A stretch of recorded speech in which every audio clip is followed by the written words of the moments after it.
কোনোটার ভিতরে জায়গা নাই, দুইটাতে লঞ্চ হচ্ছে, দুইটা লঞ্চের ভিতরে উপরতলা নিচতলা দোতলায় এবং ছাদও বুকে নেওয়া রয়েছে। আমরা এখন সামনে যাওয়ার চেষ্টা করব, অবশেষে আমরা ছাদে ওঠার পরিকল্পনা করলাম। উঠতেছি আমরা, ছাদ পুরে ফাঁকা।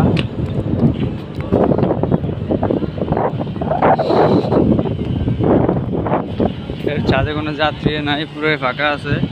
তবে হয়ে যাবে কিছুক্ষণের মধ্যে, দেখবেন 5টার আগে দেখবেন যে পুরোই জাম।